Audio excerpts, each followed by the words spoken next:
Good morning, everyone. I'm Carolyn with Diary of a Family.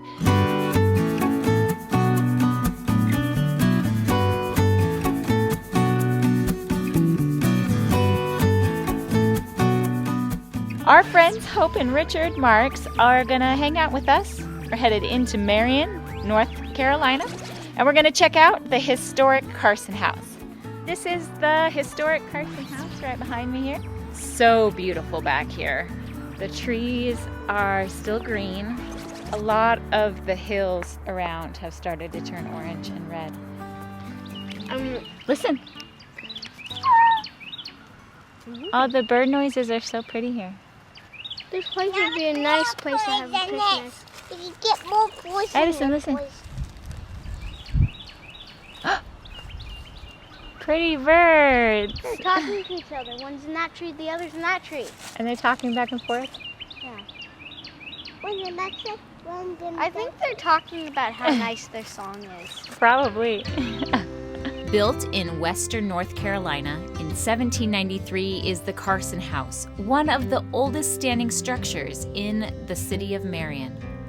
Large walnut logs were harvested from the nearby Buck Creek area to construct the massive three-story plantation house. For many years, the Carson House served as a stagecoach inn and a social center. Important historical figures such as Davy Crockett, Sam Houston, and Andrew Jackson all spent time at this house. Andrew Jackson reportedly lost money gambling on the horses that raced at the Carson plantation. So way back in 1793, this one was built. And it comes from the side of the wall there where we came out, and it was a two-story log cabin. So that's huge. If you look at other log cabins around, you'll see they're much smaller. Usually they did not have two stories, okay? So that shows you the wealth that he had back in those days, and the fact that they hewed the logs flat on four sides and covered them immediately with clapboards so they never had mud chinking or anything in them. That shows another sign of wealth. He built on those two bedrooms that are on either side, and so that was the addition to the house. Then he also built another from this area here out on the other side. He built a two-story house. It had a kitchen in it for the first time and 5 bedrooms in it, and that's where his guests stayed as well. Okay, the family lived in this house, and then the third floor that they put on, which he put on, that became a room where visitors could sleep. They called it the boarders' room. The property was bought in the late 1800s by John Sewell Brown and was preserved by 3 generations of the Brown family. Brown served as North Carolina State Senator and was instrumental in founding McDowell County. This room was the only room that was painted while the Carsons were here. They did not have paint inside, they did not have paint outside. Okay, that happened all after the Carsons left. This room was painted like this because a man came and he stayed all winter. He was a preacher and he wanted to stay all winter. He didn't have the money to pay for his room and board. And so what he did is ask Mr. Carson if he could paint this room to look like the halls of justice that he'd seen in Europe. Mr. Carson agreed to that. So he got some light bluish gray paint, painted everything, and then he got some darker paint, and he used feathers to make all the marks on here to make it look like marble. This item here is called a shoe fly. So when the people were eating, a lot of flies and gnats and things would be on the food, so they'd have to use this to swish them away. Oh. Okay. You see this is a cane pole? Do you live around cane? I don't know. This is just the newspaper. It's just stitched on here, so when you get home, you find you a stick and you get your newspaper and you just make those cuts like that. Or just take paper? Sure. Or if you've got turkey feathers, whatever you have. This platter is it's a lion. But there's no markings on it to show us who made it. We think it was done in England many years ago. It belonged to the second Mrs. Carson. When she married Mr. Carson, she brought it across the creek on her lap on a buckboard because she didn't trust anyone to bring it. It had been an heirloom that had been handed down from the eldest daughter to the eldest daughter down through the years. This looks like Chinese china. It does. Porcelain, yeah. We studied that a little bit in our history class yesterday, didn't we? Mm-hmm. It was big in England. Everybody all through Europe wanted to have Chinese and they china. may have, but there's no markings on it to tell us. Yeah. That's what I'm thinking. Yeah. When Mr. Carson, when he lived here, he was in the local government. He was a magistrate.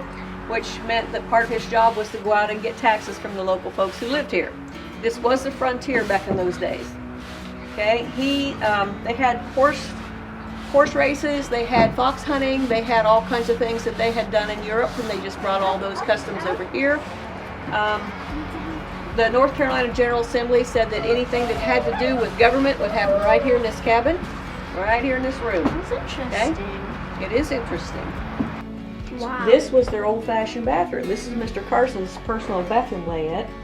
Okay, so the slaves would heat the water and put it in that bowl, or put it in this pitcher, and he would pour it out into this bowl here. He'd have his washcloth, which is usually just a rag of some sort, use this soap down here, and he'd wash, and then he'd have to rinse and so on. Okay? Is this like That was an his mirror. Do you That's- think that he could see well enough to shave in that thing? No, he cut his nose off. If you look at our glass, you see how it's not very clear? Yeah. That's 1840s glass. Yeah, it's different than now. Okay, very old glass. The Carson house has been lovingly restored, and its collections include period furnishings, ornaments, and textiles, some items original to the house and the Carson family. In 1964, after extensive renovations, the house was opened to the public as a museum and library. The Carson house was listed on the National Register of Historic Places in 1970. In 2007, it was listed as a certified destination on the North Carolina Civil War Trails program. Let me explain to you something. Let's get you a good picture here first. This looks like Since you asked first, we'll let you look first. Let go of my hand. There you go. 3D. That's what it's supposed to be. That's called a View something. Viewfinder. well, Viewmaster was the original one. This was a something scope. I can't remember. Get your hand down And so when you I can see was it. There you your go. age, I had one with a little handle on the Kinda side looks to like change the picture. Viewmaster. Yeah. The Yeah. wheel, right? Yeah, the little Yeah. wheel. They have a Okay, Viewmaster from this Grandma. predates that. Definitely. This is the only entertainment they have. Look Look out. back in here because there's another tour up here. My So let's think about a cell phone. Mama has a cell phone. She can play music on her cell phone, but back in the day, you had to have that big old box over there, and you turned the crank on the side, Yeah, and this that's is a where you record got your player. music. This is like a Okay. record. It's a record player. All right, so you see these typewriters here? You text your friends, or your mama can text your friends. Okay, that's the way they did it back in the day. That's how they wrote their letter. They put paper in that thing and hit those keys, and they wrote one word at a time. so all these three things are in the Okay. cell phone now. Like computers. You know what this thing is? A phone. Telephone. This is where she would call somebody. You lift this up, put that to Mommy, look, here. it's a singer sewing You talk machine. right in here. Yeah. You It's itty bitty, isn't it? turn this you'd get an operator who would tell you, you'd ask you who you want to call. Thank you for joining us on this wonderful tour of the Carson house.